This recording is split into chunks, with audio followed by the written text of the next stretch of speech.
We want to impact our city, our province, our country, and the world through winning people to Jesus and helping Jesus build great churches. When Sally and I came to Springs in 1994, we dreamed of a church that was progressive, current, and relevant. We called this kind of church Spirit Contemporary, and we knew in our hearts God was calling us to lead this kind of a church. By definition, leaders do not simply make people feel good about staying stagnant. It is their privilege and responsibility to move them onward to new heights. This culture of moving forward has caused us to accept that we can never stay here. Although we can enjoy our current success, we know that God will always challenge us to move on. He has called us to go there. I want you to be excited. This is your church. As we take on the challenge of this next chapter, be praying, believing with us that together we will continue to reach our nation for Jesus.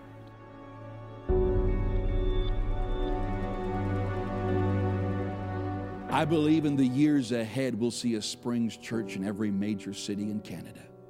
You see, church is the key to changing our world. It's a place where love, acceptance, and forgiveness are rampant. I want to invite you today, if you've been attending Springs, get involved in this thing called church. We want to continue to do what God's called us to do, and I'm inviting you, I'm asking you as your pastor, this year 2003, what is God asking you to do to move in one step closer to the core of this church? Let 2003 be the year that you breathe oxygen, man, to the max, that your lungs swell, that you get up every morning bright-eyed and bushy-tailed. How are you going to get there? Only vision brings passion. Pick up the vision with us, and let's continue to see God touch lives.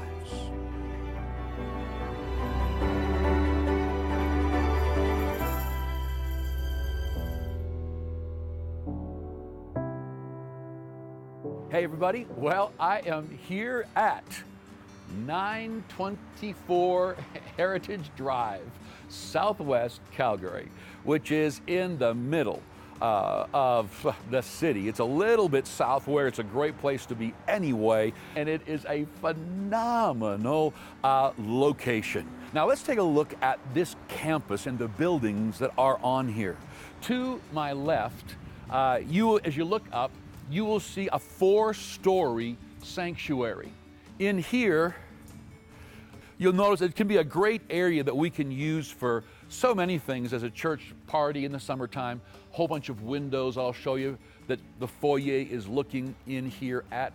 Let's go on the inside and let's take a look at how that works. If we look over on this side, this is the doors going into the bigger sanctuary. I love all the great big thick wood everywhere. It just looks so rich. As we come in, you'll see that the sanctuary is in the shape of a cross. So we'll have chairs that are going to be set up all in here, and then through those doors will be the great big stage that we're going to do, and it's going to be designed in a way that complements this building. All right, so we're walking into the older sanctuary that they kept when they built the new one. This will seat approximately 300 people. It's got a stage, so we can do services here as well. My thinking right now is that rather than use it as an overflow, that we'll probably set up lounges and everything, and when we start doing multiple services in the big, beautiful auditorium, we've only got a half-an-hour turnaround time, just like we have in Winnipeg with lounges. This will probably be our lounge, with a place for the kids to have something to eat and a play gym or something, and a whole bunch of tables and stuff for the adults to visit after the service. While we're doing the second service, you know what happens. They can be in here visiting, hanging out, and enjoying that. Tim was diagnosed with cancer when he was 14 originally, and he was cured of it, as the doctor said. There was really no threat of it coming back. We both, knew that life would be cancer-free for him. And so we dated for a while and we got engaged, and just before our wedding, he was diagnosed again. Our wedding was supposed to be July 4th, and the doctor told us right there in the room, he said, I probably would advise that you cancel your wedding. We just turned to each other and both agreed that we needed to get married now. With the help of our friends from Springs, we were able to plan a wedding, and 4 days later we got married. A few days after we returned home, Tim's blood counts weren't doing very well, and the doctor came in and said, the blood transfusions we've given you today, he had 4 that day, aren't holding. So your body's taking them and the cancer's eating it up, and that's it. So you can either have a transfusion or 2 every day, or you can go home. So Tim decided that he wanted to go home. And I remember Leon calling, and Tim at that point could barely keep a conversation going. He heard Leon's voice. I put the phone up to his ear and he heard Pastor Leon's voice, and Tim just like nestled into the phone and just listened to him talk to him. And as the night turned into morning and Tim was taking his last breaths, and he looked over at me and told me that he loved me, and then he just slowly, every time I think of the day Tim died, I think about my church and how from that day, from the day he died onward, they kept me above water. I knew the only place I wanted to be was at church. I went the next Sunday after he passed away. I put my arms up in worship, and I couldn't believe it because my husband was gone. He wasn't beside me anymore like he always was on Sundays, but yet I was still here. I was still at this church, willing to raise my hands to a God who I still trusted and loved. People like Tim and I, who are facing hardships and are going through things they can't do alone, can walk through those doors and find the same hope that we found. You see a lot of people come to Springs, and everyone has their own background and their own stories in a very special, unique way.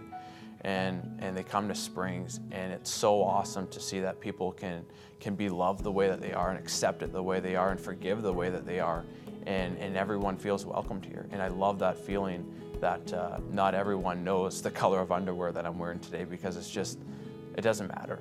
And I love that about this church.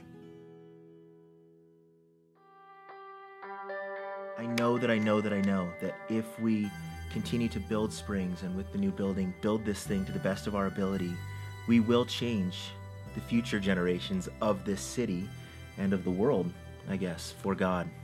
We're just super excited for, the vision that Leon has, because obviously this isn't just the one city. He has this huge vision for Canada.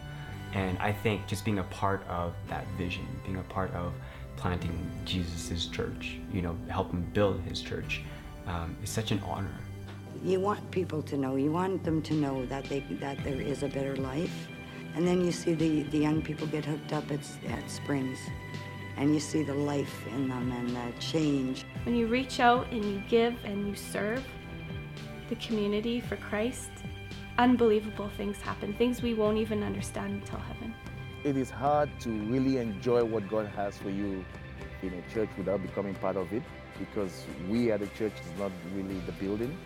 It was the giving of the people who gave and committed themselves to volunteer that gave me the opportunity to see Springs Church on TV. So I also volunteer at church, and I love it. And there will be a Springs Montreal, there will be a Springs Toronto, there will be a Springs Vancouver, there will be Springs other countries. Why? Because we're not commanded to stop. This is what was in our hearts 8.5 years ago when Sal and I came to Springs.